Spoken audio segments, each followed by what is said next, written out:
All right, just to formally welcome everyone. Good evening and thanks for coming to this event. My name is Ninad Pandit. I'll be moderating, but this event is organized by Platypus Affiliated Society. Lucy kind of gave the introduction, so I'm going to skip that. But just a little bit of an introduction to the panel today. A united and peaceful Europe seemed to be a distant dream for a generation that went through the experience of war and destruction. In the latter part of the 20th century, this hope gained shape in the new realities of the European Union. Despite its official proclamation of peace, social well-being, and an alternative to capitalism and communism, today the project finds itself in a prolonged crisis with uncertain expectations. The refugee crisis, the euro crisis, massive austerity, and the increasing interference into democratic principles, a growing division between powerful and weak economies, and Germany's new hegemony appear in stark contrast to the official slogans of European values and solidarity. Today, the UK also faces a referendum where its citizens will decide whether it should leave or stay in the EU. While some on the left believe that the EU is an unelected and undemocratic entity, others argue that the EU is the only hope to prevent a total breakdown of labour rights in the UK. And all this is in the context of an anti-immigrant posture which gave rise to the Leave campaign in the first place, but also an equally unconvincing Stay campaign that seeks to preserve the free movement of labour and capital in Europe. Despite growing social unrest, the deep ambivalence towards the EU expresses itself in the inability of the left to formulate a coherent vision for a political alternative. What is the EU for the left today? Should it be overcome on the basis of the EU itself, or against the EU? The clarification of its nature and appropriate responses seem to be one of the most pressing issues for the left on the continent and beyond. So, just to give a kind of sense of the event itself, the speakers will have 10 to 12 minutes to make their initial remarks, and then they can respond to each other for a couple more minutes, and then we'll open up for a Q&A. So I think that since we are missing one speaker, we will have a fairly extended amount of time for Q&A. But let me just quickly introduce the speakers. Neil Davenport is the head of sociology at a comprehensive school in North London and is a NASUWT representative. He's on the organizing committee for the Institute of Ideas annual festival, The Battle of Ideas, and is a regular contributor to its associated publication, Spiked Online. Gerry Downing is a retired bus driver and has been a political activist for 40 years. He has been a member of the Workers' Revolutionary Party and is a founding member of Socialist Fight in 2009, affiliated with the Liaison Committee for the Fourth International. Gerry has also been an intermittent member of the Labour Party, from which he has been expelled in 2015 and 16. And Mike Macnair is a member of the Provisional Central Committee of the Communist Party of Great Britain and a writer for the Weekly Worker. Formerly a long-time Trotskyist, in that period he participated in the Left Exit campaign run by Oxford's Trade Council for the 1975 Euro referendum, giving him a strong sense of the difficulties of distancing such a campaign from the terms in which the debate was set by main forces. So with that, we can start with Neil, maybe. Okay, that's fine. Do you want to stand up, or is it done? I think you can say. Okay. First of all, I actually want to revive an old left-wing slogan, "Power to the people." It was once so familiar, this old slogan of "power to the people," that it became a bit of a cliche. Power to the people, what does it mean? The capacity for citizens to make decisions that affect their lives, otherwise known as popular sovereignty. In the case of the UK, popular sovereignty is reflected in the House of Commons, previously referred to as the House of Commoners, that is, ordinary people. Power to the people, a guiding principle echoed everywhere, from the Levellers through to the Chartists and so forth. But I think in the 21st century, a belief in power to the people seems to be sorely lacking.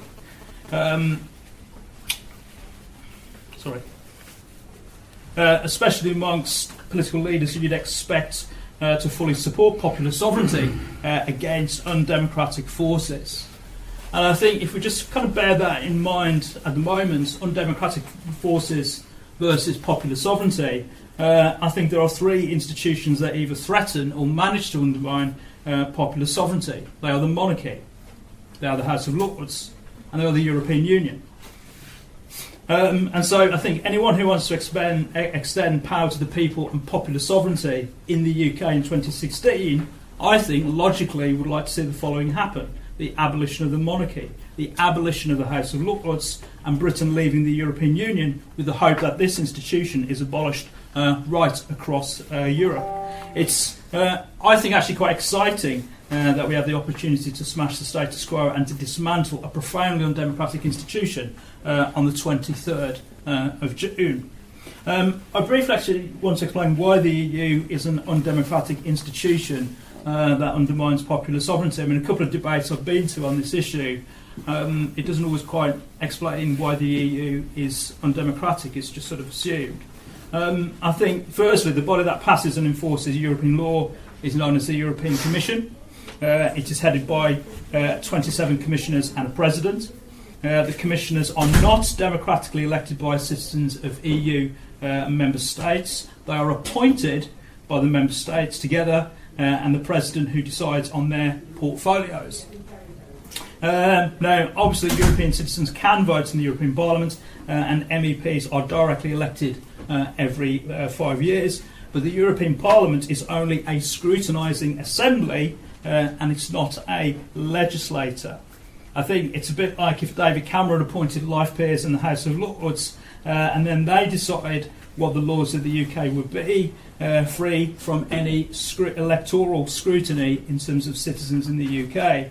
As EU law takes primary over UK law, we have an undemocratic situation whereby we have no say in major decisions affecting our lives when the EU interferes with parliamentary decisions. We have also had situations where the EU has directly usurped the will of the people, such as in Greece, when the German finance minister, Wolfgang Schäuble, declared that elections change nothing after the Greek electorate had voted for an anti-austerity package. I think that comment, elections change nothing, is symbiotic of an elitist disdain for the will of the people and how that is institutionalised in the EU. And sadly, but not surprisingly, is expressed by the Remain camp during this referendum campaign. Many of the Labour left, who you would think would follow sort of Tony Benn's previous call, would be all in favour of power to the people, are increasingly scared of the public and the ballot box in exactly the same way that the Labour left was scared of ordinary miners and the ballot box over 30 years ago. Many so-called experts argue that we'd be financially worse off if Britain was out than in the EU. I'm not convinced, really, that Britain's economy has anything to do with its membership of the EU. But what I am convinced by is that if you believe in the basic principles of democracy, of popular sovereignty, of citizens being able to have control over its laws and its borders, then vote leave is the only way to go. I think we should have the ability to determine how we are governed, and we should choose a government that has the ability to do that. Laws, regulations, protections, trade, and a myriad of other things should be under the control of the government of the day, not to be determined by the appointed rulers in the EU Commission. I'm sure others on the panel know this already, but there has always been a left-wing and a trade unionist tradition of opposing the EU. This has not always been big in number, but I think what is striking today is that it is so small and that the number of people who have moved away from it is so large.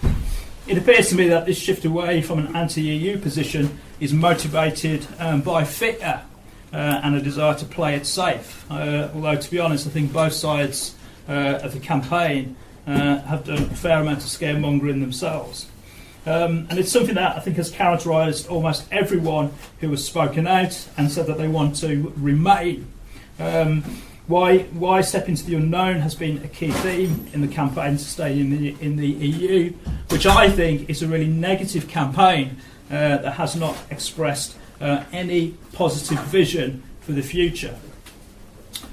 Another key feature of the Remain camp is to associate Leave supporters as being racist or xenophobic, blinkered little Englanders who want to go back to the 1950s or even further.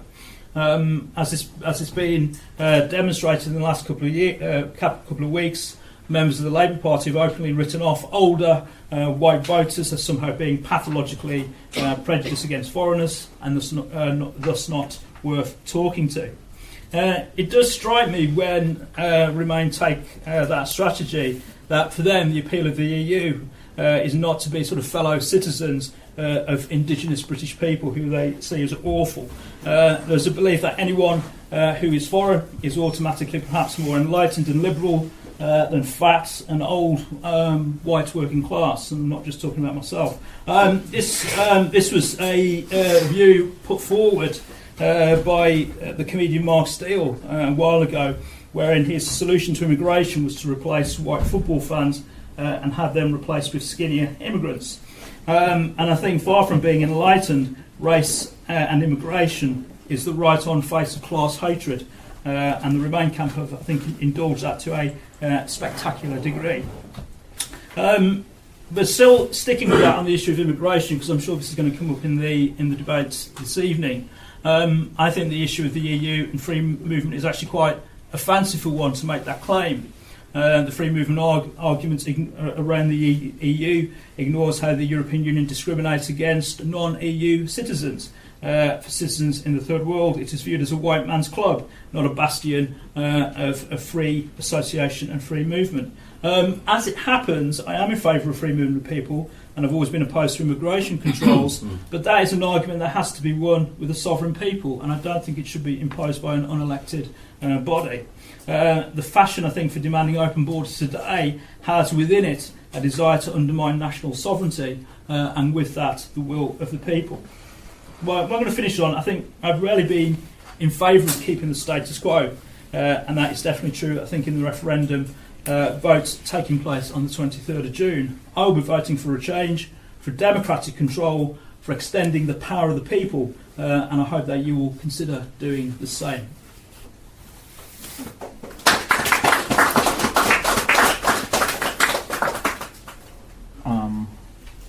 Mike, do you want to?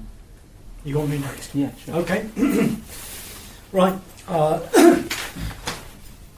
The choice we're offered in this referendum is either Camain, that is to say, vote Remain and vote confidence in David Cameron, or Borexit, that is to say, vote exit and vote confidence in Boris Johnson or whoever is the alternative Tory leader. There is no third option other than boycott, and boycott this vote is what I'm arguing for. If we had mass forces, I would be not arguing not merely for boycott this vote, but disrupt this vote on the basis that it's a sham, a fraud, and an anti-democratic initiative.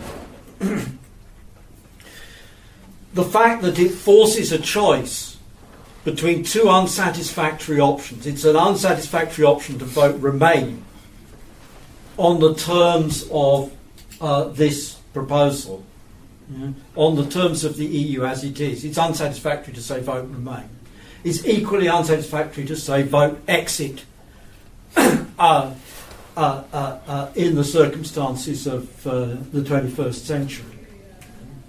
Forcing this sort of you must choose the lesser evil or something of this sort is why Louis Bonaparte in the late 19th century and Adolf Hitler in the 1930s used referenda. Referenda are an undemocratic device. This referendum in particular is in any case a sham. The debate is not being conducted in the sort of way in which a debate would be conducted if there was a real debate in the British capitalist class and the British state about whether to leave the European Union.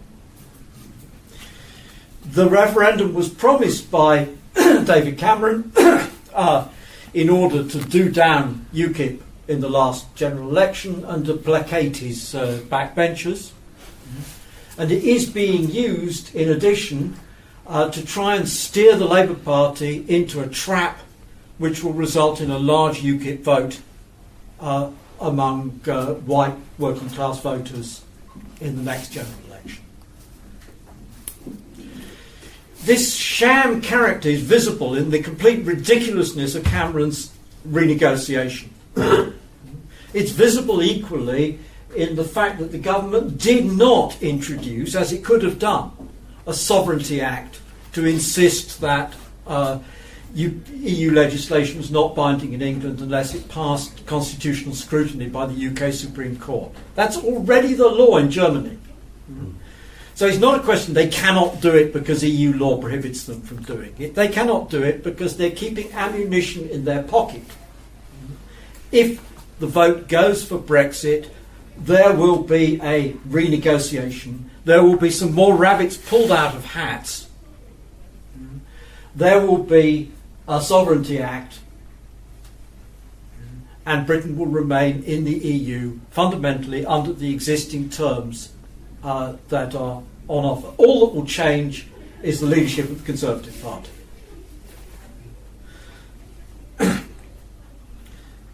And in addition, that the Labour Party will have presented itself as a party of the establishment, just as in the Scottish referendum, the Labour Party presented itself as red Tories voting for Anglo-Scottish unionism. Why should it be the case that it's not on offer to Brexit? Fundamentally, it's geopolitics.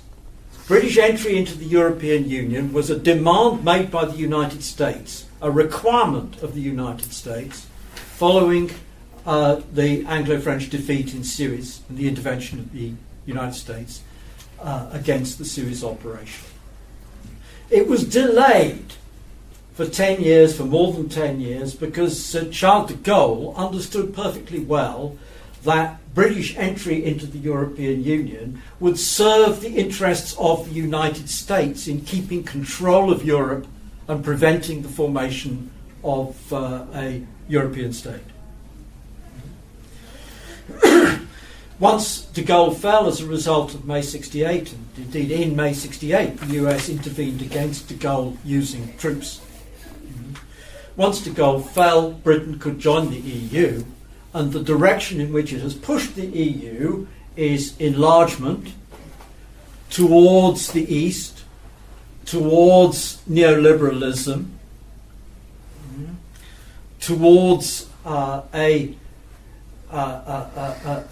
deepening engagement in threatened conflict with Russia, which of course would be, in the US it's fine from the United States point of view if Germany and France get into a hot war with Russia. Not so good if the United States itself gets into a hot war with Russia, but as long as the European Union can be blamed for it, it's not a problem for the United States. And the third point, the referendum is a trap for the Labour Party because, as I said, what's going on, if you vote for Brexit, what you're actually doing is promoting the ideas of the right wing of the Conservative Party about a nostalgic vision of the past, which was never true. The ability of Britain to operate as an independent, territorially independent power relative to the European countries was entirely attributable to the British Empire. And when the British Empire came to an end, the ability of Britain to operate autonomously also came to an end. So you wind up promoting the ideas of straight nostalgic nationalism. To vote Remain, on the other hand, is to vote confidence in Cameron, to vote confidence in the existing political order. The natural and probable consequence, either of a relatively narrow Brexit vote, or of a relatively narrow Remain vote, under circumstances where the Labour Party has campaigned heavily in favour of Remain, is that just as there was an increase in the voting share for the Scottish National Party in 2010, so there will be a dramatic increase of the voting share of UKIP in working class areas in the next general election. How soon or how late that will be. So it's a trap. Vote Remain, vote Exit, either way it's a trap. A mass boycott campaign, if we could deliver a mass boycott, if we could deliver the lowest possible turnout in this referendum, we could delegitimise this whole sham fake vote and begin to pose something in the nature of a real alternative. Small groups can't do that, but at least we can raise a hand, as it were, against participating in either of these two reactionary camps, and against getting trapped in all the lesser evil nonsense which is argued on one side or the other. On the left, of course, the predominant view on the left is left exit. That's the view of the Morning Star and its version of the Communist Party. That's the view of the Socialist Workers' Party. That's the view of the Socialist Party of England and Wales. That's the view of a lot of the smaller groups. I don't know what Gerry is going to say on this question. It's astonishing to me, as I said, a guy who was a Trotskyist for many years, that after the fall of the Soviet Union, that Trotskyists on such a large scale should become fans of the idea of socialism in one country. Because that's what Lexit is about. Lexit means. Lexit means we are to get back sovereignty. But this sovereignty, in reality, will be the degree of integration of the productive forces of productive capital, of physical production, is such that this sovereignty will be, in reality, completely and utterly is illusory.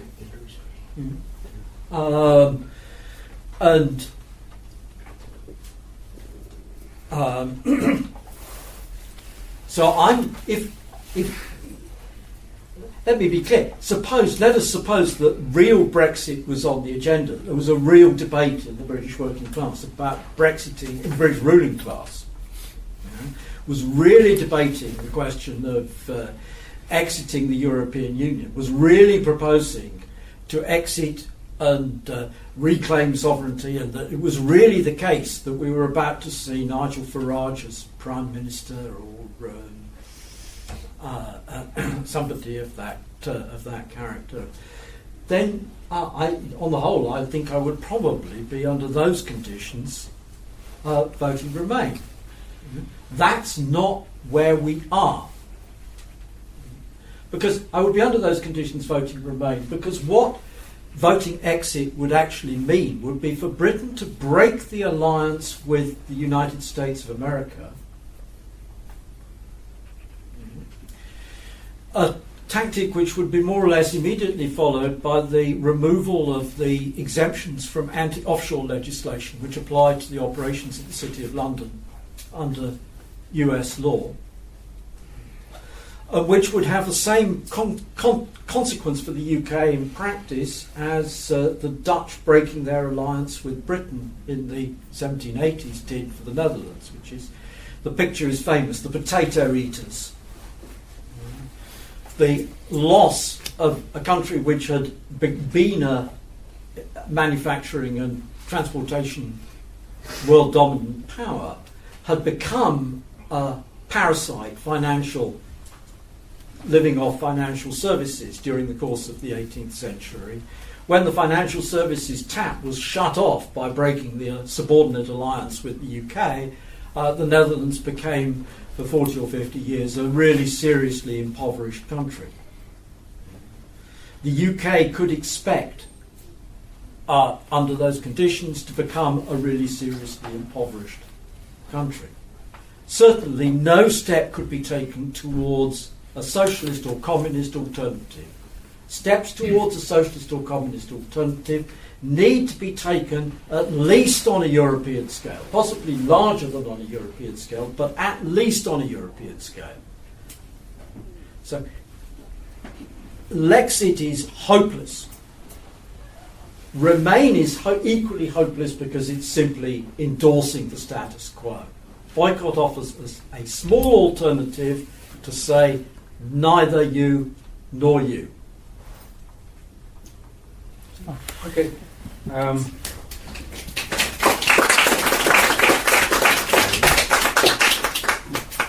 Gerry Downing for Socialist 5. I'm very definitely for Remain. The current debate is entirely within the Tory party almost, and everything else is a fringe debate. In regard to that, it sets the parameters of the political climate in Britain after this referendum, and it does matter what happens. The idea that it will make no difference whether we remain or whether we go, I think that it's clear that the forces to the right of Cameron are viciously racist, they're viciously anti-immigrant, they're viciously for import controls. A Brexit vote will enormously boost their chances. You will have a carnival of reaction if we leave. But my stance, of course, as a revolutionary socialist, is really not to put the matter as a choice between two wings of the ruling class. For us, for any genuine revolutionary socialist, it is the class consciousness of the working class and the effect that this will have on that class consciousness that is the really important question here. I would suggest that those Trotskyist groups or groups that call themselves Trotskyists, who are for Lexit, for the left exit, are politically dominated by the Communist Party of Britain. If I quote from you a little piece from the British Road to Socialism in 1951, where they charge the Tories and the Labour leadership with betraying the interests of Britain. The interest of Britain, of course, is the interest of British capitalism. That is what they're charging them. They say, the restoration of British national independence, which is being given away by the leaders of the Tory, Liberal and Labour parties, is the indispensable condition for Britain's recovery and political and economic and social advance.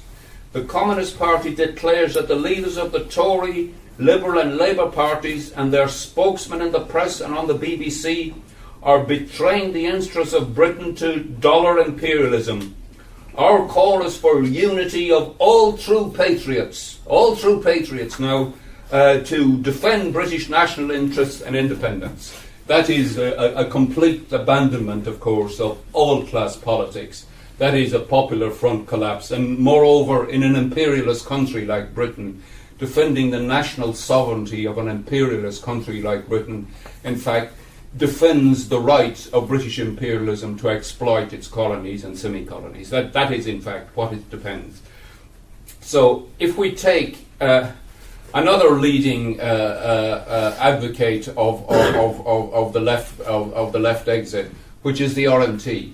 Well, the RMT under Bob Crow was notoriously soft in 2009 on the British jobs for the British workers.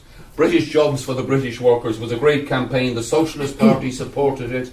The SWP was somewhat better, I have to say, but reluctantly in the end they did go along with it. It was launched with the help of the Sun and the Daily Star. They had huge portraits of promoting this campaign, and the strikes that resulted were strikes that whole sections of the capitalist class were absolutely delighted to support, because they knew that what was happening here was a fight within the working class. They were blaming other workers. And that is the whole essence of the situation. As revolutionary socialists, you have to raise your sights. You have to understand that the crisis of capitalism is global, truly international. It is not located in one country. The very idea of capitalism in a single country is long gone. It's gone over 200 years where you could advocate that at all, and Marx explains it quite clearly. The idea that the Stalinist push of socialism in a single country is just a simple farce. It's a complete lie. There was no socialism in the USSR or in China, and it could not be, because socialism depends on developing the productive forces to their highest level. It does not depend on gaining power in a single country and passing laws through Parliament and then hoping that the army won't shoot you. That is absolutely not how it's going to happen. It does have to be one thing I do agree with Mike. It does have to be on a European level and on a global level.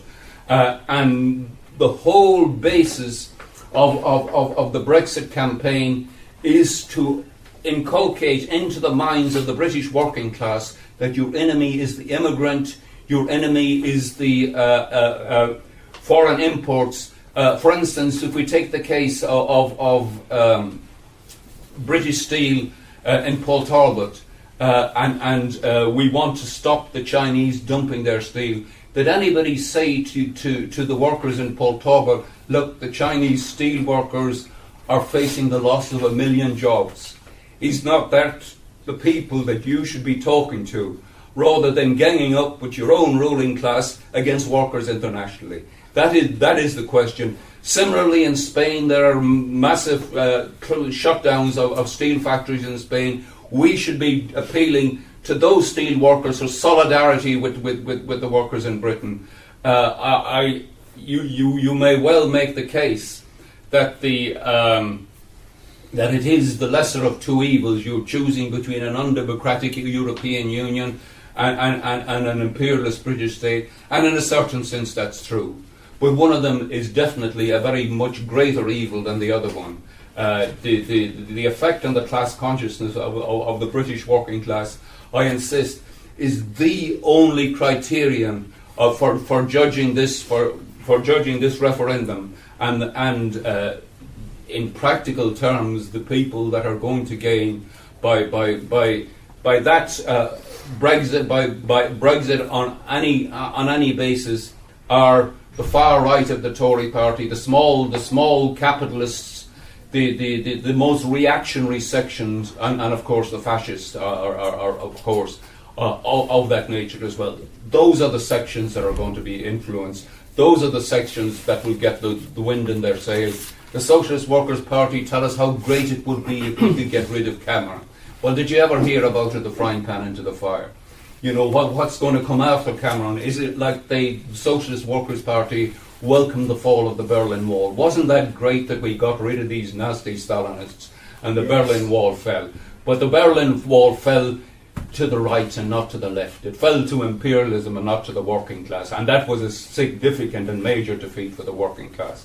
And the life expectancy of the workers in the former Soviet Union fell by 10 years under Yeltsin. So we want to recognise defeats for what they are and not call them victories. That's my proposition. Thanks. Do you want to respond in a couple of minutes, or? Well, I do find it quite extraordinary that we've got a self-proclaimed revolutionary socialist who seems to be more scared of the British electorate, of ordinary working class people not making the right decision. It's actually quite phenomenal. I mean, I think that this is not a sort of a fudge issue in terms of we should boycott either side. On the one side, you've got the establishment, and I'm afraid to say your comments are much closer to the establishment's view at the moment, which is that democracy is overrated.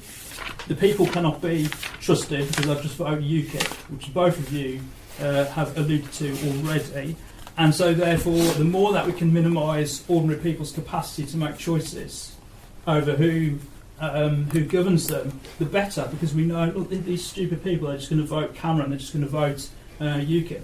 I find that quite extraordinary, and I think there is a real choice, and it's quite a meaningful choice, between, on the one hand, I think ordinary people's concern that the society that they live in, that they do not have control over the laws, and they do not have controls over the borders of the country that they live in. That's what self-determination means. It's a fairly legitimate one to have, right? So on the one hand, you've got the Labour left, you've got the Tories, you've got the Guardian, Independent, the establishment, more or less, telling everyone that we must remain, otherwise it's going to be chaos, otherwise it's going to lead to populist right-wing politics taking off. The reason why I'm for Brexit, I don't think it's the panacea to all our problems. We do have a problem with the lack of engagement with ordinary people in politics in this country. It is the case that people are more and more distant on the political process and political decision making. So I think at the very least it would revitalise democracy, it would revitalise popular participation, it would shake things up. I think anyone on the left should not go with the status quo. We should take a bold leap into the future. We should not be terrified of worst case scenarios. The sky is not going to fall in if we do have Brexit on the 24th of June. And I think we should embrace it as a positive development if we actually do leave the EU. Because what I'm interested in is engaging ordinary people with the political process. And I think and a key part of that is self-determination. The right of ordinary people to choose who governs them, the right of ordinary people to choose the political system that they operate under. Now you can make all sorts of sort of grand claims. Well, this is all a bourgeois fight, isn't it? This is all a fight within the Tory party. But if you go back to the Communist Manifesto, Marx argued the importance of the nation state and the self-determination of the nation state before moving on to internationalism. You can't have one without sort of moving on to the other. Right? So I think that's important to take into consideration as well. So rather than, I do not share the panelists' negativity on all this. I think it's quite exciting. Shaking up a decrepit, anti-democratic institution that exists solely for European leaders to distance themselves from the European electorate as much as possible, and to have decision-making behind closed doors, and to make laws without any popular accountability. So I think the Brexit campaign, which hasn't been great, but I think that the Brexit solution, or what Brexit is offering, I think is very straightforward, but also very positive. Popular accountability for the laws that affect us, the very basics of progressive, living in a progressive liberal democracy, and I think more importantly, revitalising public debate and revitalising ordinary people's participation in the political process. Right, thanks. I'm going to address just that question. Well, two issues. First off, if we think about what the European Union is, as things now are, it's essentially an entity like the German Zollverein or the North German Confederation in the 19th century before the creation of the full German Empire. No, it isn't. It is. It isn't. It is. It is. That's insane. It's straightforwardly the case. There are lawmaking. We're not living in the 19th There is not a common army, but there are common lawmaking institutions. The structure of these lawmaking institutions is undemocratic, but it's undemocratic in a particular way. In fact, in exactly the same way, the Council of Ministers, the body which makes the laws, is not the Commission. The Commission is a drafting body. The body which makes the laws is a Council of Ministers. Every single member of the Council of Ministers is an elected politician in their home country. It's undemocratic in exactly the same way as the Reichsrat was in the German Empire, one representative per state, or as the Senate is in the United States. one senator per state. The converse of that, if we ask the question, why is it the case that there has been an evisceration of democratic practice, popular involvement in politics? This evisceration of democratic practice and popular involvement in politics is a genuine phenomenon, but it's taken place again in the United States as well as here, and it's taken place at the level of the destruction of the links at the level of local government between the electorate and the centre. And the links between destruction of the links between local government and the electorate and the centre, which means in consequence that people can't get things done through their councillors.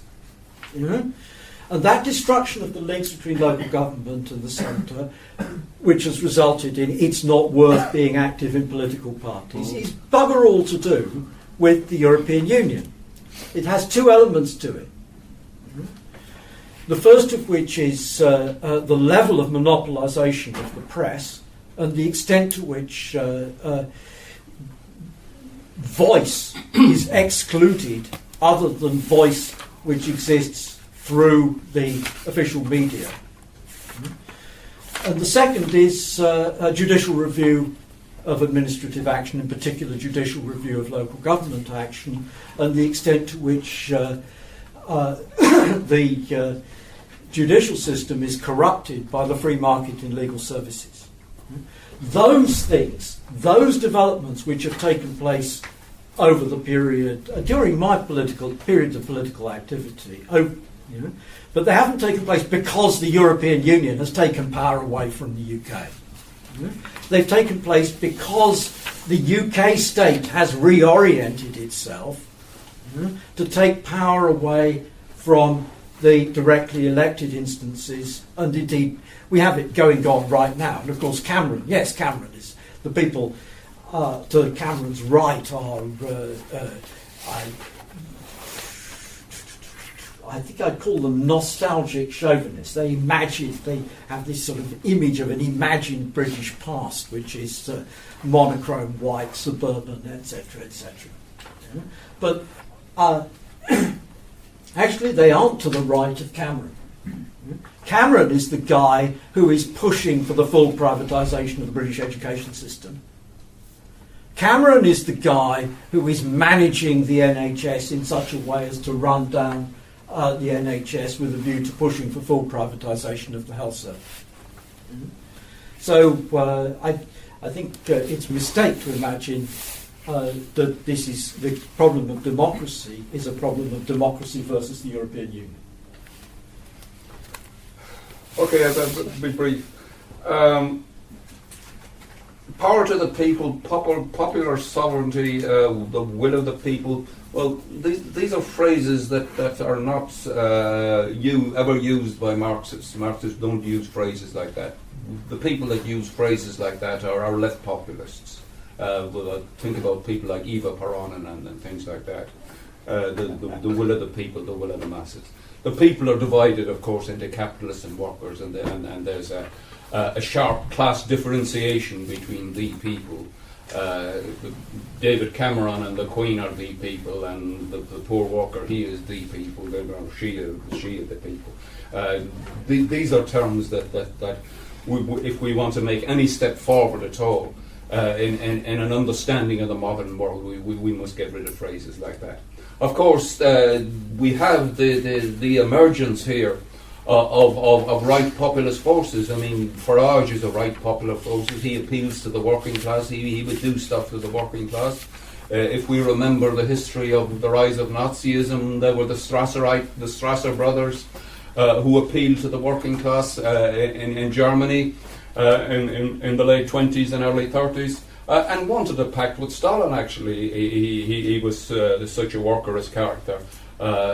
One of them was assassinated, of course, in the night of the long knives, as we know. But there are such things as left populists, and there are such things as right populists. The United States is a country that's full of populism. Donald Trump is a right-wing populist, and Bernie Sanders is a left-wing populist. That is the difference between the two of them. Both of them reject class politics entirely. We must not accept the parameters that they set us. That if the working class in towns in the north of England begin to vote for UKIP, you've got to tell them, look, this is a wrong thing to do, this is a racist thing to do, you mustn't do that. But more importantly, we saw that when Corbyn was elected to the Labour Party, and when he stood in elections, and when they really believed that he was going to fight against austerity, and if they continue to believe that, then of course those voters swung back to Labour and abandoned UKIP. That's the way you fighting austerity is the way you win them back. Not by kowtowing to them and pandering to their prejudices and ignorance. If you have racist views and you're working class, then you're a working class racist, and that's all there's to it. And it doesn't give you any better right to respect because of that. If you win them over to a fight against capitalism, then of course they will forget in large measure about their racism. I just finish on that point. If people read the Gorky's works about what was happening during the Russian Revolution, he was a bit of a pain to Lenin. So Lenin sent him out to record what was actually happening during the course of the revolution, and he found terrible people supporting the revolution, terrible racist, anti-Semitic people, shocking people, but nonetheless they were on the side of revolution, and they were fighting, and they participated and made it. You cannot suppose that we are going to get pure people with pure views fighting capitalism and overthrowing capitalism. But once you give them and present to them a way forward, a fighting program that they believe that you are serious about doing, then you will be able to educate them, or at least the next generation, against racism and all that. Can I ask you a question? When Irish Republicans were at war with the British state, did you support the rights of Irish people for national self-determination? Oh yes. Mm-hmm. Well, not British people for a national self-determination. That's an imperialist country. Never support that. The power to the people in Ireland. Absolutely not. All right, maybe we can open up questions. I have a couple of really quick things that maybe we can kind of get things going. One was, I guess, a question to Gerry, and since there was some conversation about a vote to remain being a vote for preserving status quo, I was wondering if you could speak a little bit to the possibilities that at least some on the left hold on to, which is the idea of pushing the EU itself to the left, and what kind of possibilities do you think are available for the left when Brexit does not happen, or that you choose to stay in? And I guess the second question was to Mike, and that was, I suppose, since you spoke a little bit about kind of the Britain's position in the EU and its relationship to the US, and I was wondering if you could speak to a kind of broader conversation of both anti-imperialist as well as anti-neoliberal politics that can come out of such a boycott, perhaps, or do you think that that this is a conversation that is squarely located outside the EU, and that the EU actually is kind of completely subsidiary to the US kind of leading both imperialism and neoliberalism? Right, I'll be brief. I don't think there's any serious prospect of reforming the EU as an institution. It was fundamentally flawed anyway in the way that the euro was set up, and the whole common currency thing. It was a monetary union, but not a fiscal union. So that this meant that it didn't equalise its tax system. It didn't equalise anything throughout Europe. In the period in the building of states themselves, when the British state was being built or the French state was being built, you had to do all those kind of things, and you had to subsidise the backward regions, and you had to make a certain equality in order to, because there was no fiscal union within the European Union. You had the situation in Greece, and you had the situation in the periphery in Ireland and in Italy. And I don't think that will ever be solved. I don't think the British or the European ruling class will ever manage to make a social or a United States of Europe in that way. But my point was always that it is the internationalist perspective you must fight for within the working class, to draw into your own little nation, your own little England perspective, is absolute poison to the British working class in these circumstances, and it could only produce a carnival of reaction. Well, correct me if I'm wrong, but then to me it sounds like the decision of supporting voting to stay really seems to be about your response to domestic British politics rather than actually a position towards the EU. No, it's the effect of the class consciousness. I don't want to go on too much, but it is the effect of the class consciousness, not only of the British but of the European. If every individual national imperialist ruling class, working class in their own state begin to think that they can solve their own problems within their own state by putting up the trade barriers and keeping out the immigrants, etc., that will be an absolute disaster for global class consciousness. It's not just about Britain, but it is globally.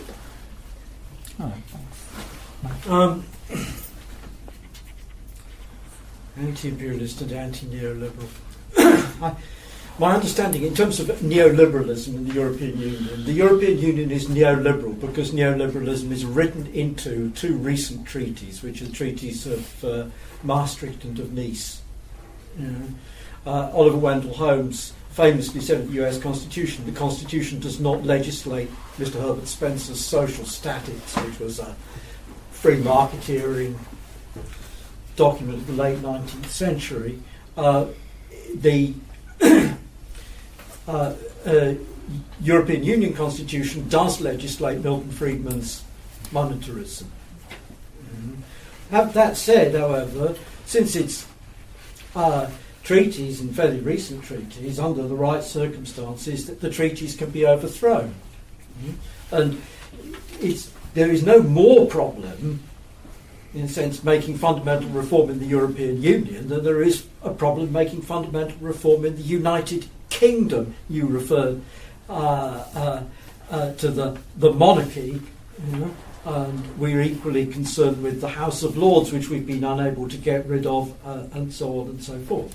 In relation to anti-imperialism, is the EU subsidiary to the United States? Yes, as things now stand, the EU is subsidiary to the United States. The United States has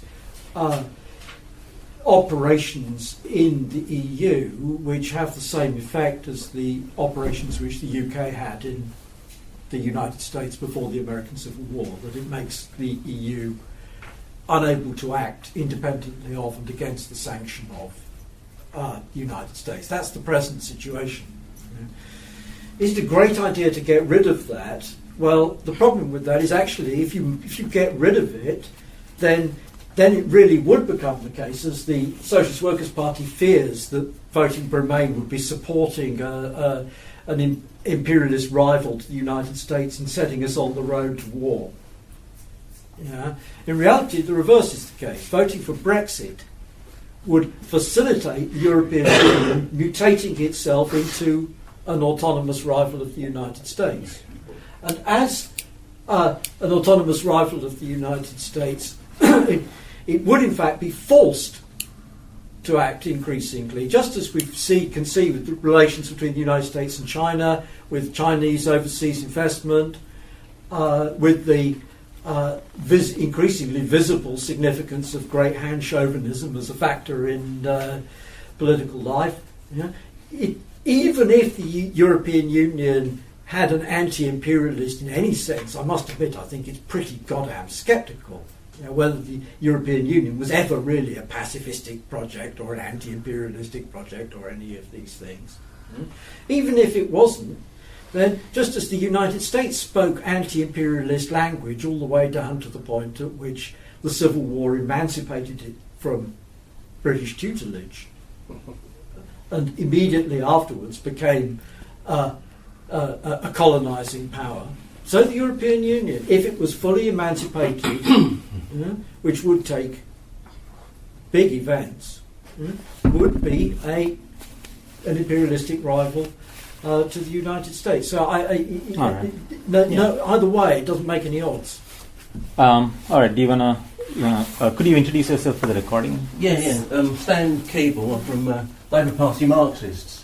I must say first, I detest the question and answer system because it pretends that these comrades are experts and we're all stupid, which we're not, of course. So that's the first thing. But I think whatever's wrong with the European Union is actually Britain's doing, isn't it? Britain's been a major player in the European Union in formulating what it is. If you want to blame anybody for it, you could blame the UK, I think, for what the European Union is like or not like. Then there's a question of democracy. I mean, I'm amazed at Neil saying the phrase progressive liberal democracy. And what the hell is that? That's a modern imperialist country, isn't it? That's what the main exploiters of the world are, is progressive liberal democracies. And of course democracy is a sham, isn't it, in this country, in Europe. I much prefer to live in a democratic form of capitalism than an undemocratic one. I'm not saying I want fascism, for example, as a nice alternative, but you've got to recognise that the democratic system we've got has been won, first of all, through struggle. So it's a question of working class struggle can win democracy.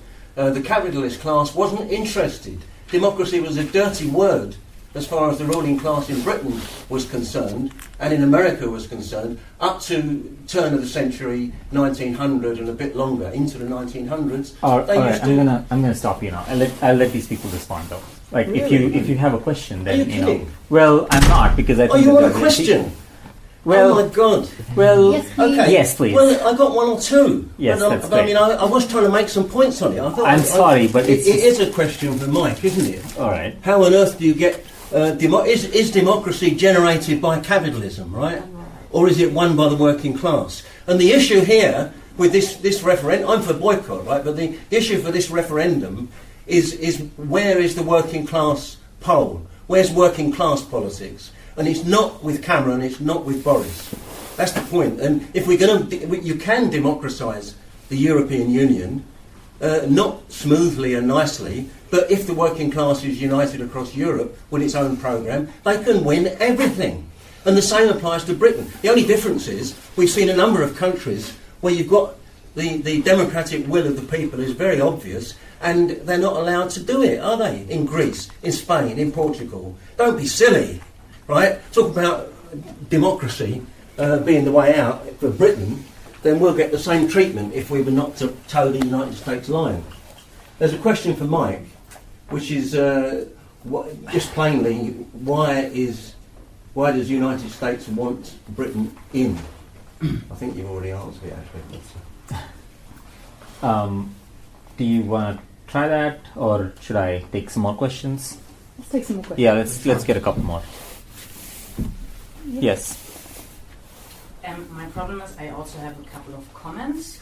I think All right, just keep it super brief, but yes, because. I'm fine. It's just like I disagree with stuff, and I find it. All right. No, of course.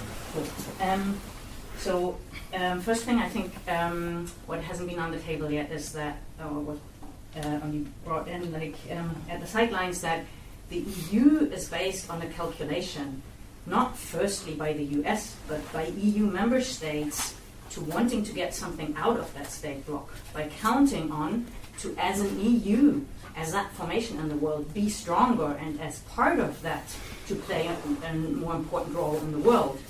And I think that it doesn't give justice to say, oh, the US had some positive outcome during the Cold War, of course, but it's not just like founded through the will of the US, but I think by very sort of the calculations of its member states. And I think that also leads to the second point I want to make, that I don't think the vote is a sham, because there is this point that is on the table, is whether the UK can advance its national interest better with or without the EU. That is the question that is there, and this is sort of the real deal, no matter how much you know about Brexit and what will happen, but this is not a fake question, it's a real question. And then the last point is, what does it mean to pose that question? And what does it mean to say people are more self-determined, or there's more power to the people with an option to leave or to stay? I would say in that regard, nothing changes. If I read the word self-determination, or the point about self-determination in the nicest possible way, then you would have to vote against the EU and against any nation state, because anything that is on the table is a capitalist program that is of course based on mass exploitation and on the idea that there's an outcome for everyone, but that is shitty for the masses of the people. And in that regard, the vote doesn't put an alternative to it, because either with or without the EU, Britain's going to stay a capitalist state. And I think this is what needs to be challenged. And with that point, I want to challenge that this is good for any self-determination or for any democracy. I don't think anything in terms of ruling a modern capitalist state changes with or without being in the EU or not. Well, this has come up quite a lot in this evening's discussion. This is all a sideshow, and what we should concentrate on is socialism versus capitalism. Right? This seems to be, what's been put forward, and I think you've just put that forward now to a certain extent. But from what a lot of people have said, I get the impression that, particularly people on the panel, they wouldn't trust ordinary people to vote in an election, let alone take over the means of production. So it does suggest. It does suggest that there's a long way to go before that sort of takes place. The way I view it, in terms of any political question, is it on the side of progress or not? Which is more progressive? Which is more reactionary? Right. So what I'd say to you, why is more progressive? Ordinary people having a vote in the Commons or being ruled over by a monarchy, which is more progressive. Ordinary people having a vote in the House of Commons is more progressive. It's better, right? Because it enables people to have choice. It enables people to determine who determines who governs them, right? Right. So, but what you're arguing, I think what a lot of other people are arguing, is that bourgeois democracy is a sham. Let's not bother having it, right? No. What I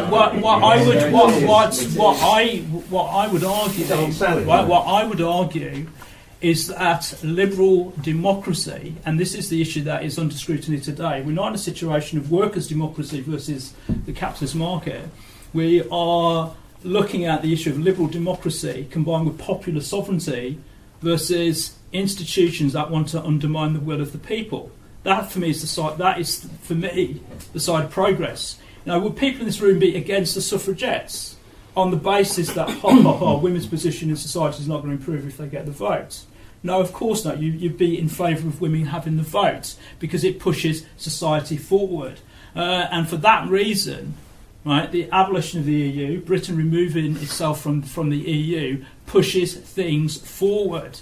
Right, because I think all this sort of fancy counterposition of socialism, workers' democracy versus a liberal democracy is in actual fact politics of evasion. You want to evade the real hard issue, right? Which is ordinary people must have a say in the country that they live and work in. It's a very simple question, right? But within that, there's a very progressive element and there's a very progressive content. Sitting on the fence, washing your hands and being high-minded by saying, well, because it's not taken over the means of production, I am not interested.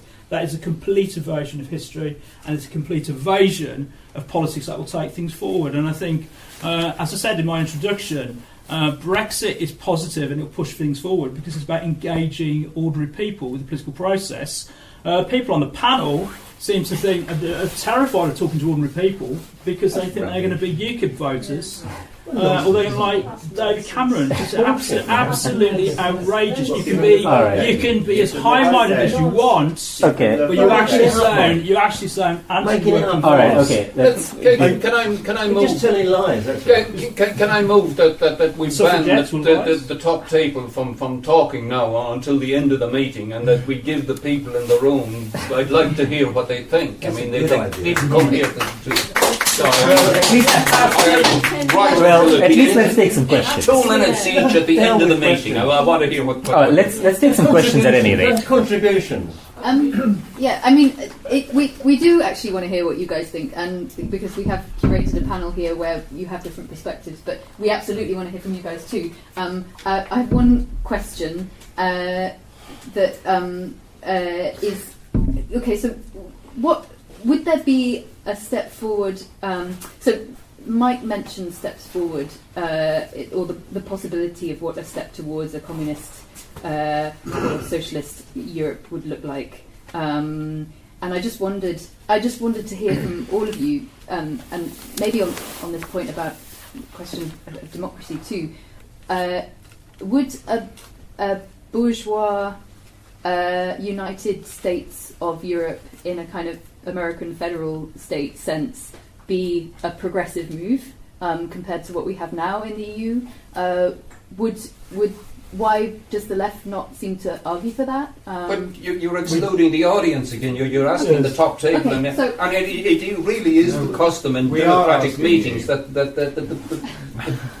the audience have time to speak. Well, people can answer. That's okay. I don't think people can answer. Well, they can answer it. Yeah.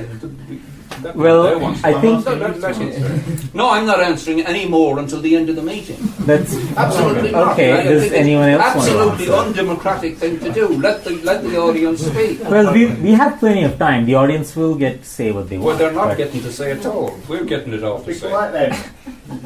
Can I say? I'm interested in the boycott the vote argument, but I don't quite understand what boycotting something, not doing anything about it. What difference would that make? What's going to happen? Yeah, I have to say, with small forces, it is unavoidable. Whatever the hell you do, if you say left exit, your voice won't be heard. If you say no, but isn't left that remain, your voice that you're won't not be doing heard. anything about anything? You're just leaving things as they are. What we're urging is for as many people as possible not to vote, and for people to argue in Parliament that this referendum is illegitimate, that it's a fraud. But how is that fraud? And that it should, because it's a fraud, because it offers, it's characteristic of all referenda, in fact, that they have this fraudulent character, that they offer a set of choices, but which are carefully selected, and this referendum offers a choice between Cameron and the Tory party further to Cameron's right. That's the choice which is on offer. That's what it means. Just what it means. You're in or you're out. Which one? Imagine what you like to see on the ballot. Well, just on ballot paper's clear. Just on referendums, I agree that there are sort of drawbacks with using referendums too often. But the reason why referendums are triggered in this country is when a constitutional issue is being put forward, right? And what I mean by constitutional issue is how citizens in the UK, they are choosing how they're going to be governed, right? But I think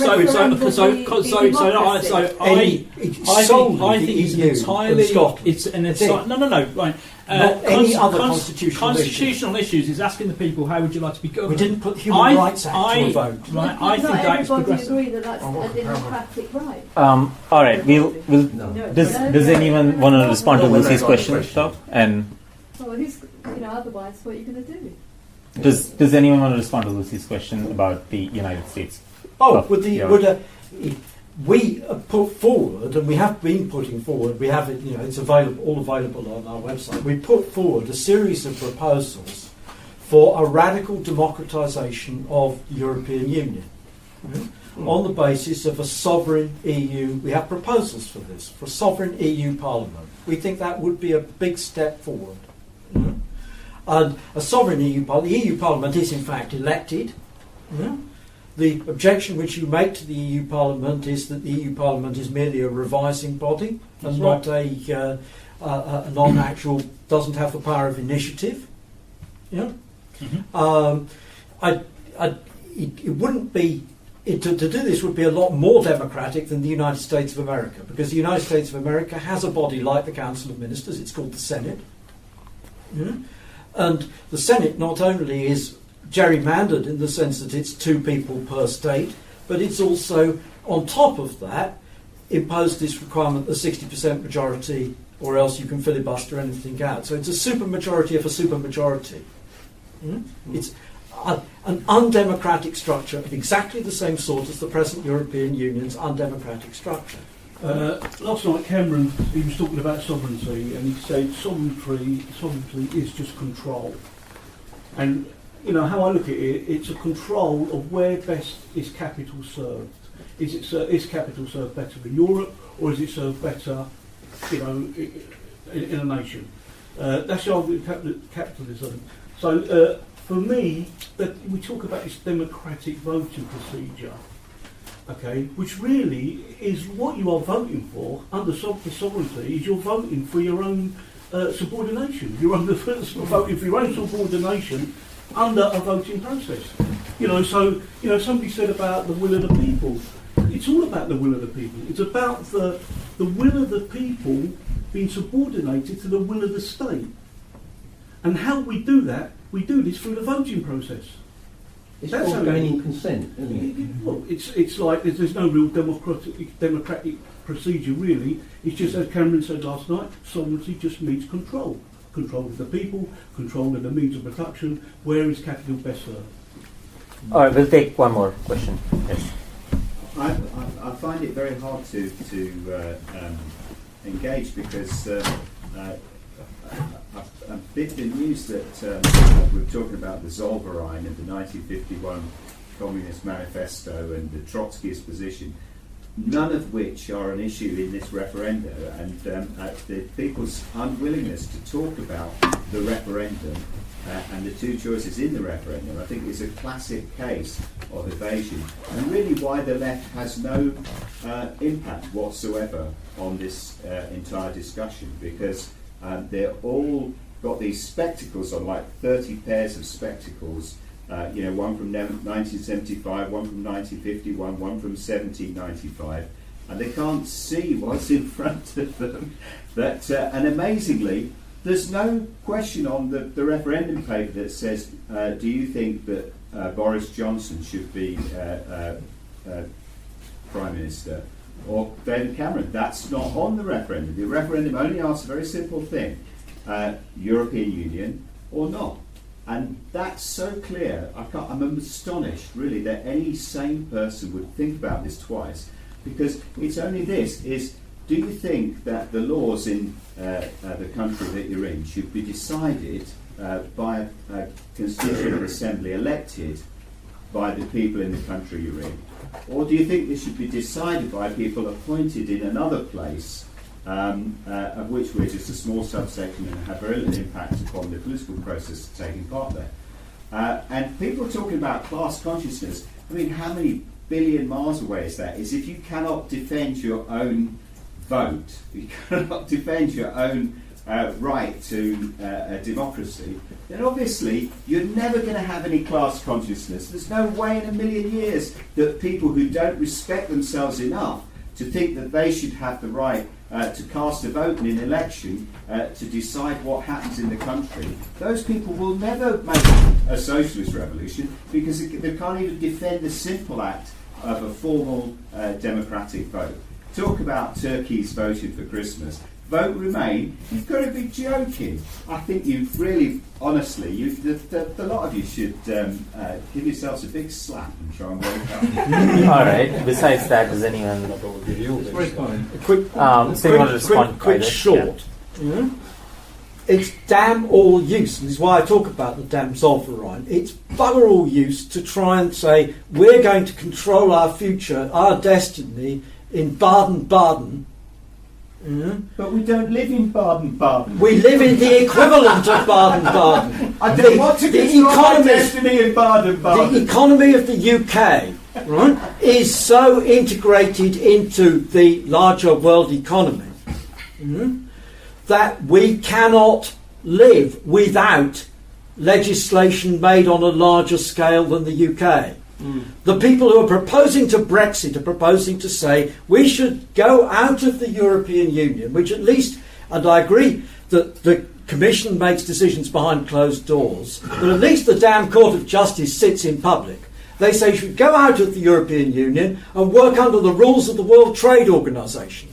And the rules of the World Trade Organization, the courts, are completely secret. Every single decision of the World Trade Organization's dispute settlement procedures, the fact that an application has been made to the World Trade Organization's dispute settlement procedures, this is secret. This is a system of secret trials and secret negotiations. For openness. That's why you're voting to Remain. Exactly.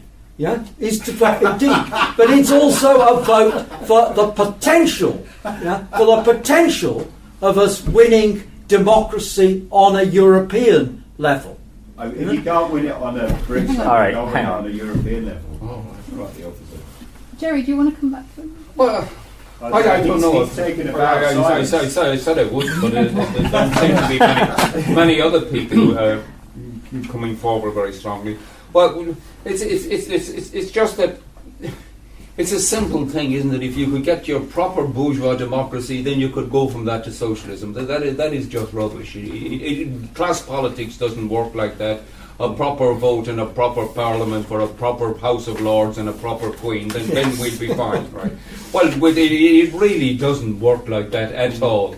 It really is, and to be poo-hooed about the question of class consciousness.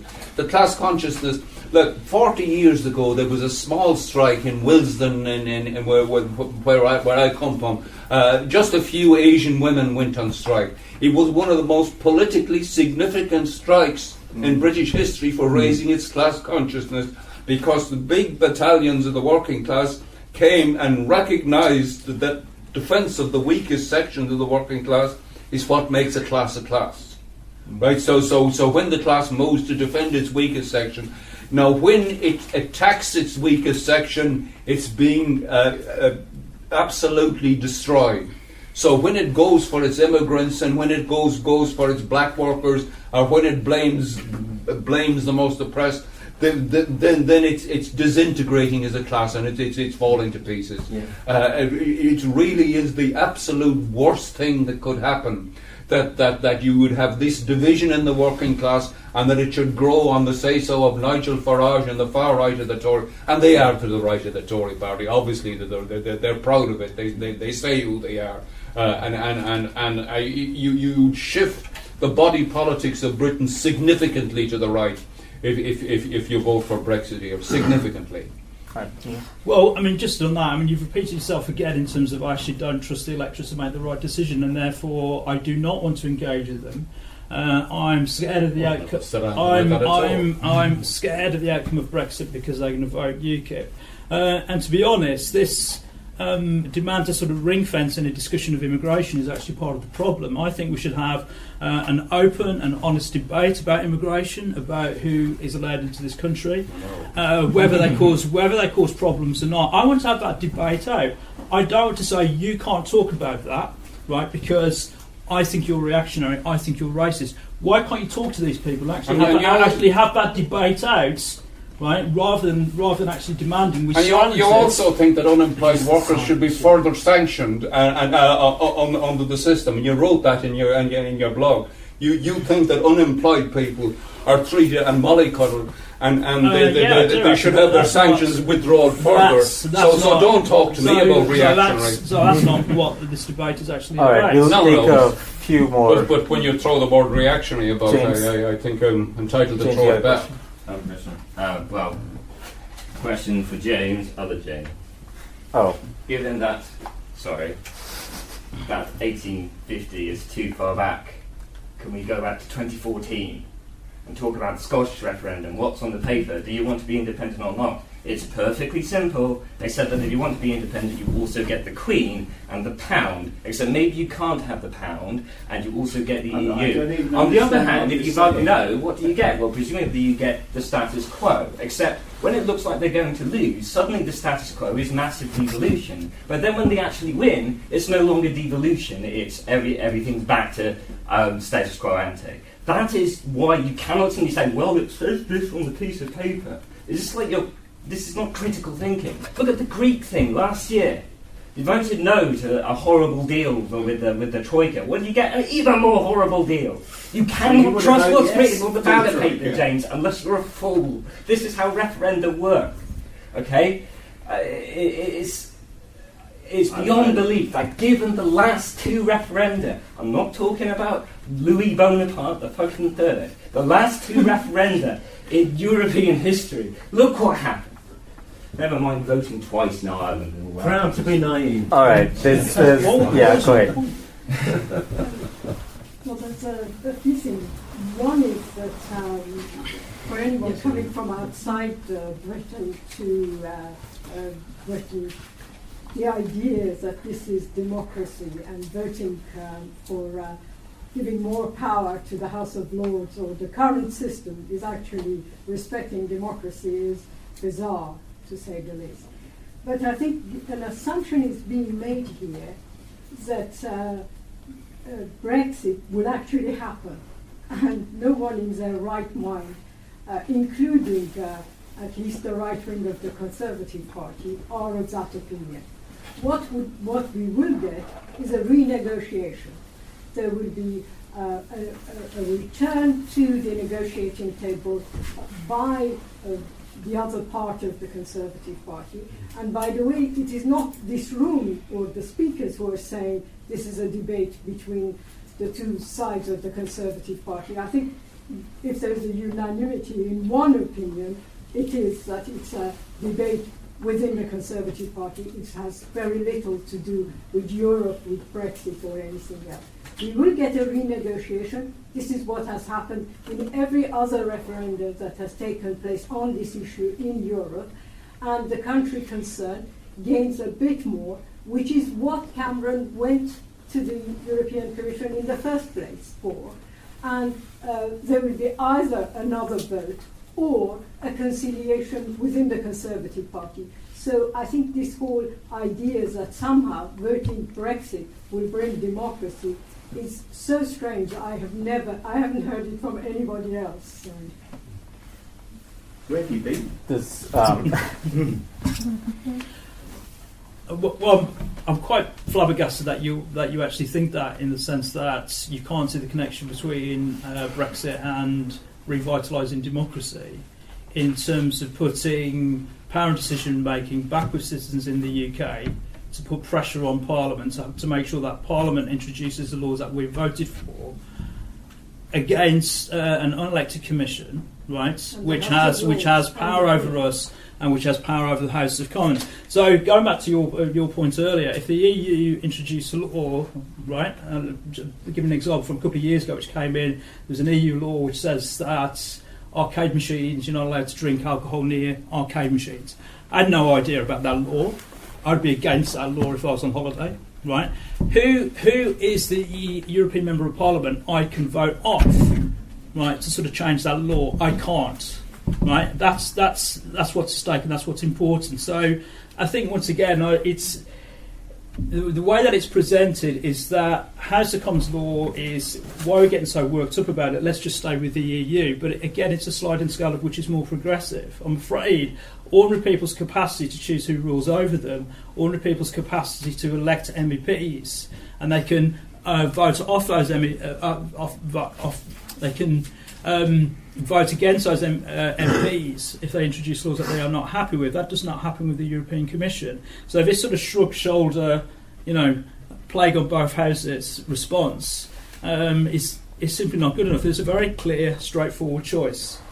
Is it ordinary people having sovereignty, having self-determination in the UK, having the capacity to choose as laws, or is it the case that we put all our faith in an unelected body whereby I can't vote out European members of Parliament if the European Commission introduces a law that I'm not happy with? Can anyone explain to me how that is more progressive? How is the EU more progressive than what we have with the House of Commons? Now we can talk about all the limitations of the House of Commons, but that's not what's on offer. The offer is a straightforward choice between popular sovereignty, the will of the people, versus the will of the bureaucrats. I'm sorry, I'm with the will of the people all the time. And you can swivel, you can sort of shrug your shoulders over that and say, the Council of Ministers, right? The Council of Ministers, it's not the will of the people, it's that is straightforward it? choice. It's not the will of the people, it's Parliament that makes the law and the government. And the majority of MPs. And who votes for those? Government. Yeah, but who votes for those MPs? We do, right? And if you're not you happy, if you are not happy with those MPs, and if I may say to you, the laws that have come from Europe have all been beneficial for this country. Very few of them haven't been. Maternity rights, employment contracts, the right to holiday pay. The right to travel, that's beneficial to everybody. Why would you be against that? Well, first, the reason why I'd question that, and the reason why I'd actually be against that, because none of those issues have actually been debated. Why would you be against working rights and employment rights? Well, first of all, it sounds like a degree of accepting paternalism. Right, that we have a benefit. Hang on, if you ask me a question, I'm sorry. It's a little bit annoying. You're asking me a question, and I'm about to respond to it, and you interrupt. Please do. Sorry. Right, it's a degree of paternalism because you're saying this is a benign institution that we have no democratic control over. They're going to introduce these nice laws that I happen to agree with at that time. Right, for me, I'm not bothered whether those laws are, if you like, progressive or not. The main issue is that none of these laws have been debated with ordinary people in British society. But we have. The second point on that, right? If we have a situation where there's a reversal on maternity rights and working paying conditions, well, we need to have that argument in the House of Commons, and we need to have that argument here. Because what you want to bypass the electorate, you want to bypass the debate. And you want to sort of go along with the system of paternalism that grants you things that you think, like a sort of nice king or queen, grants you some crumbs off the table which you think are okay. All right. You can, as I said, you can continue that. We'll take two more questions, one all the way in the back and then next is you. Go back to this thing about kind of the ballot paper is clear. And I would say I agree, it is clear. So the question you're asked, do you want those powers, kind of the currently rest with the EU, do you want those retransferred to the British state? So do you consent to be ruled over by a British state that is uninhibited by EU rule?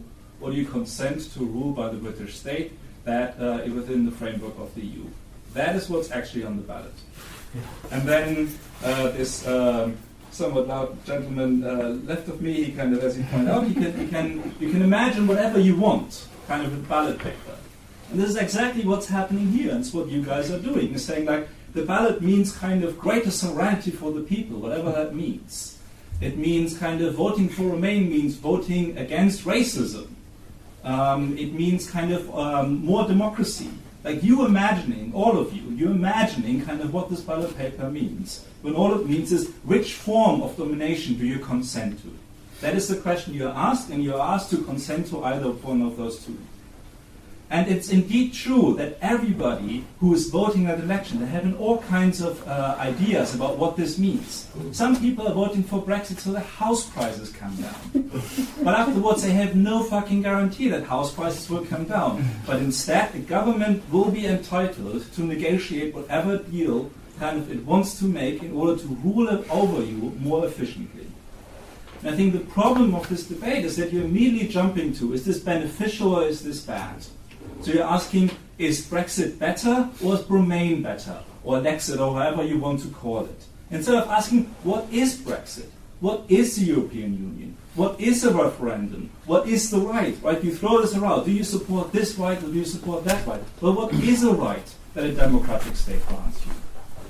What is this abstraction of the people that kind of some of you use kind of it was self-evident thing that you're on the side of the people? What is the people in a democratic state? So I would suggest maybe kind of go back and ask kind of what it is you're confronted with before you're choosing sides. Yeah, I agree. We'll take a second question, then we can have some responses. Yeah. So my point was a little bit about what's been said about sovereignty and with regards to either in the European Parliament or voting for or having to live as MPs here, just in the context of this country. And you said, look, I can't vote out Parliament in the EU if I don't like a law they're creating. Yet on the other hand, here in the UK, then we are also stuck with voters and the MPs who are voting in, let's say, in Scotland or in Wales or, I don't know, Midlands, right? And we are also stuck with them, and that's just the point. So clearly your problem is not so much about other people also voting for politicians we have to live with. Your problem is not the right people get to vote. So then your problem is not a question of sovereignty, but who is the we, who is the we, who is the people, who is the us, that is the correct one. And then you come always back and say, yeah, but I only want what's most progressive thing. But honestly, it's a question of a national we you clearly believe in, even though it's absolutely random, it's not based on consciousness, it's not based on free will at all. How can that be more progressive? All right, responses to that? So your question is how on earth can what I'm proposing be progressive? Is that your last No, point? I say to believe in a we which is based on nation states rather than shared ideas or, let's say, class consciousness or other things you can imagine. That is anti-progressive. This is like the opposite of progressive. Let's say with free will has everything to do with where I was born, to whose parents I was born, and so on. He's calling you a nationalist, Neil. I think, well, in the context of 2016, right? I think let them finish, please. Because it's related to that. I think we can maybe talk at the pub. I don't know. You go into the pub afterwards.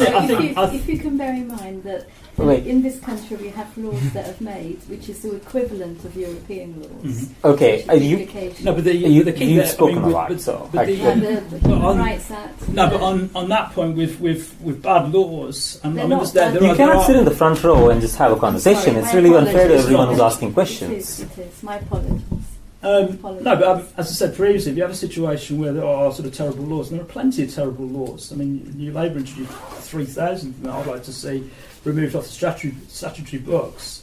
But if there's a bad law that's introduced in Parliament, we have the capacity to do that. We have the capacity to remove that law by voting people for in elections. I mean, I can see where people are coming from, this sort of smirking disdain for being in a situation where we are attempting to defend liberal democracy, right? Which I can understand why people see it as odd, because you want to have 5 leaps ahead and defending, something more progressively socialist. I mean, would you have been against the French Revolution in 1789, as to say that's not going far, and it's not going far enough, it's not going fast enough? Would you have been against the Bill of Rights in America and the American Revolution? These things take place that push society forward and they push humanity forward. And I think the question today is over the issue of sovereignty. And somebody wanted clarification about terminology. I went through what the EU is all about and why it's less democratic and reactionary compared to Parliament. On the issue of sovereignty, you made the point that sovereignty just simply means control. You can argue that sovereignty originated from the idea of monarchical rule. And then it did become to mean something very different, something better, through what I would say progressive nationalism or liberal nationalism. Now, what I'm going to qualify that is that I'm talking about this in today's context. What is more progressive, monarchical rule, EU rule, or liberal democracy? And I'm afraid that is far more progressive, because it enables people to have a say in the democratic process. You can smirk and say this is just simply bourgeois democracy, I'm going to wash my hands of that. But if you actually do that, What you are refusing to do is to engage people. In Britain, you are refusing to engage on the issues of the day. And I think the fact that ordinary people are very hostile to the EU, I find progressive. The fact that they want to have this debate out and they want to have a discussion and a vision of what Britain becomes, I think is actually very positive. And as I made this point before, Karl Marx talked about the nation state and the importance of the nation state as a starting place in the Communist Manifesto. Right, so I can see where people are coming from. Why are we socialists defending liberal democracy? Right, because it's as a sliding scale, it is still better, palpably better, infinitely better than what we've got with the EU. Right, so I think that's kind of where we're up to. And precisely because ordinary people are not engaged in the political process, I think a good starting point with revitalising democracy, and democracy means more than just the ballot box, it also means engaging them with ideas. And engaging them of what kind of country they want to live in, what type of society they want to see in the society that they live in. I get the impression that people here don't want to have that debate with ordinary people because you don't trust them to come up with the... Gerry, you want to jump in? Right points. Okay, you see, there's a problem here. For instance, about the working class that both UKIP said, how do we deal with them? And there's a problem about what's progressive and what's reactionary. I'd like to ask Leon, did you really say that there was a corrosive sense of infantile entitlement amongst the youth, a sense of therapeutic entitlement of demanding undue rewards, and that the left was responsible for creating an anti-work attitude that encourages a parasitical relationship of the labour of some to others? And this means to encourage lumpenized passivity and defeatism, factors that can spark destructive antisocial behaviour. And did you really support the abolition of the educational maintenance allowance, the miserable £30 that those students used to get? And did you really say that this was a positive corrective to the childish entitlement that helped inflame the 2011 riots? Did you really say that? And is that what you really think? All right, hang on. We can have closing remarks. I did say that. That's not what the debate is about. I will rely something to wait, hang on. You can have closing remarks where you can say that. But There was a yes. Wait, hang on. Do you want to respond? It's just on the bad laws question, sovereignty question, blah blah blah. You know, the laws in the European Union are not made by the Commission. They are not made by the Commission. They are made by the Council of Ministers. But that's not really true. You know, with the consent of the Parliament as well. You know, every single one. You know, the Commission makes a proposal, the Council of Ministers throws it out. It has happened over and over and over again. Every single one of the members of the Council of Ministers is an elected politician. They're an elected politician from their home country. One of them is from the UK. It's not a democratic structure because it has qualified majority voting, which means it has supermajority, and in addition it's like the US Senate, it's unrepresentative. But at the same time, actually, the European Union structure is a form of liberal democracy which is just as liberal democratic as the United States. So that all that people are defending when they say that Brexit will defend self-determination, will increase popular involvement, is just nationalism. And it has to be actually just blood and soil nationalism. That's a bad all right, we'll see first and then just real quick though because we have to wind up. Okay. So just something about the question that came from the back before was about how the quality of this debate or discussion means that we're in this position where as a left, we're kind of forced to project certain ideas onto this decision that's being made. And I guess I just wanted to maybe, just because we are platypus and we try and think about what has happened to the left today, I just want to ask a question about how you guys understand the position that the left is in relation to the question of internationalism, and how the left has failed in a kind of in its international project today. Has it been through? In what sense is it through the problem of Stalinism, or is it a deeper problem? Does it go back to Louis Bonaparte? What has happened to the left in internationalism today? It's very weak. Sorry. I'll have a go at that. I think the left in general, and I'd include the Trotskyist left in this, if you want to call it that, are in a monumental crisis.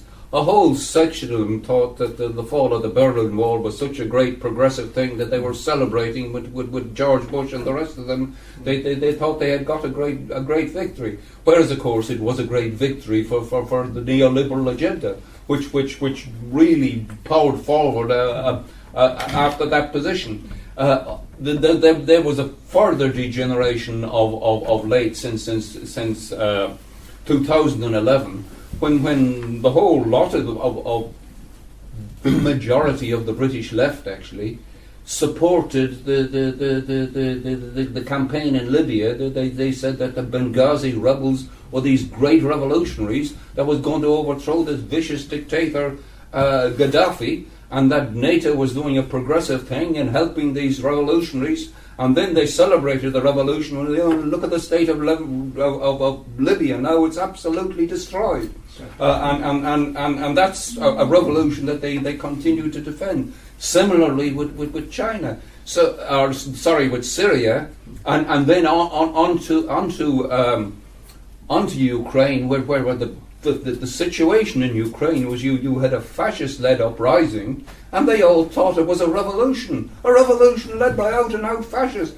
How did you ever arrive at such a political conclusion is beyond comprehension. But there they were telling you that the United States and the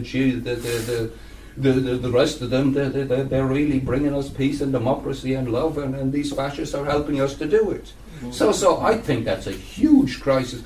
The essential crisis of the British left is that it cannot, or the left internationally right now, it cannot confront its own ruling class in its foreign wars. Unless it can confront its own rule and be for the defeat of its own ruling class in all its foreign wars, it can never take a step forward towards socialism. That is the basic crisis of the British left. Some sections have done that, and they are quite small, but they have done it, and they're beginning to do it, and we're confident that we will build on that. But as long as you support your own ruling class waging war on other countries, you are dead as a revolutionary socialist. That's right. All right, we'll just get two responses, and then we'll also treat them as closing remarks because I think we're really late. You can have a conversation after, please. Yes, who wants to go? Way back in the 70s, as was said in the introduction, I participated in the left exit campaign in 1975. And the mainstream left, actually, the line in 1975 was to make an alliance of the left with Enoch Powell and the Tory right. Yeah. And in Oxford we did something slightly different because the Communist Party were tankies, and the car plant was the trade union was led by Trotskyists, and the Trades Council, we made a block between the tankies, the left official Communist Party people, and the Trots, and we ran a Get Out of Europe campaign on the basis of get out of Europe, but not on the basis of Little England, Enoch Powell, leave England, leave Europe, join the world, etc. And we had good, strong forces behind us in the locality, but the impact of that left version of exit was negligible. Even our own leaderships, both in the official Communist Party leadership and in the International Marxist Group leadership, were gung-ho for the alliance with Enoch Powell on the exit line. However, when I look back at the 70s in that respect, the organisation which I was in at that time, the British section of the Fourth International, was characterised by, yes, it was anti-EU, but it was also characterised by very strong practical collaboration on a European scale. I think that was actually also true of the official party as well, that the communist parties had very strong practical collaboration on a European scale. Yeah? I won't necessarily say on a world scale. Probably the Communist Party did more of collaborating on a world scale. Mm-hmm. And there's this real damn paradox. In that sense, you asked the question, yeah, the left and internationalism. My understanding of that, and I certainly don't think it goes back to Louis Bonaparte, and I don't think it's straightforwardly simply Stalinism either. It's the decline of Stalinism. It's the ascendancy of the failure of the moment at which it became obvious that the Soviet Union was failing. It's to do with the Sino-Soviet split and the endorsement by Beijing of the Chilean coup and the complete disorientation of Maoism, which was a big part of the far left. It's to do with the victory of Euro-communism, which in spite of its Euro language was against class, and through being against class became also against internationalism and for nationalism. Yeah? It's a set of processes which have taken place, I would say very strongly, have taken place since the 1970s. Yeah? And I think it's, to a considerable extent, not about profound, deep social changes which have made nationalism more appropriate to the left. It's simply about our own voluntary choices, particularly in connection with identity politics and in connection with trying to get out from underclass, actually trying to do politics in a language which is not the language of class. You know, pushes us in the direction of this idea of the people, the undifferentiated people, which in turn is das Volk. Inevitably is das Volk. The people, the nation people. And that is exactly what Neil is arguing, that you cannot have political democracy and internationalism. It seems to me to be, the evidence is exactly the reverse, that you can have class politics. Class politics supports the struggle for political democracy. The working class can support the struggle for political democracy, but class consciousness requires consciousness of itself as an international class. And the turn to the people points in the direction not of left nationalism, but of perfectly ordinary right-wing nationalism. Okay, I mean, interesting. Could you just keep it? I've got two very sort of brief points to make, which sort of ties, I suppose, left-wing politics then and now, because you're making the question about internationalism, and just sort of thinking about it, there are sort of striking parallels which left me a little bit depressed, if I'm honest. I think I've always supported internationalism. Right, which I agree with you on this point. I think internationalism in the classic sense was the recognition that the enemy is at home. In our case, the enemy was the British state. It was the British imperialist state. It was the British government, and we would support the right of self-determination of people against the British state, such as the Irish. Right. So, but for me, internationalism is not just simply feeling sorry for people abroad or having pity for people abroad. It was all about strengthening the identity of the working class in this country, and that's what internationalism is about. I mean, that was the tradition I've always come from in terms of approaching internationalism. Now, however, there has been another approach to internationalism whereby you use international issues as a displacement activity, not to talk to ordinary people in this country, right? As British leftists, we are addressing British working class. So historically, when people talk about internationalism, really it's often let's talk about Nicaragua, let's talk about Chile, because then we don't have to sort of talk to ordinary people in this country.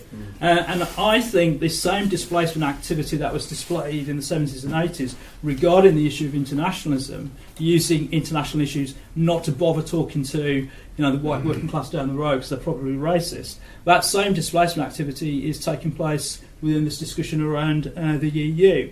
If you can't stomach the idea of supporting the self-determination of British people to control their borders, then you're actually sort of unsure about the whole socialist process of power to the people. And what I mean by power to the people, not an abstract term, but the ordinary mass of people who do not own property, who are powerless. Right, and the capacity of those people to make those choices. So I think that's where there is a parallel there, as in everyone's smirking. You can just sort of, I wash my hands of all this. But that displacement activity regarding internationalism before, whereby I want to talk about this issue, therefore I don't have to talk to British people. That same tendency is happening disappointingly with this discussion on Europe. And I think anyone who is serious about engaging ordinary people in progressive politics, I think the Brexit campaign is an ideal opportunity to do that as a way of revitalising discussion about what kind of society that we live in. It's very basic, I know, and perhaps some of you bit too sort of high-minded to take that on board. But I see that as a positive starting point.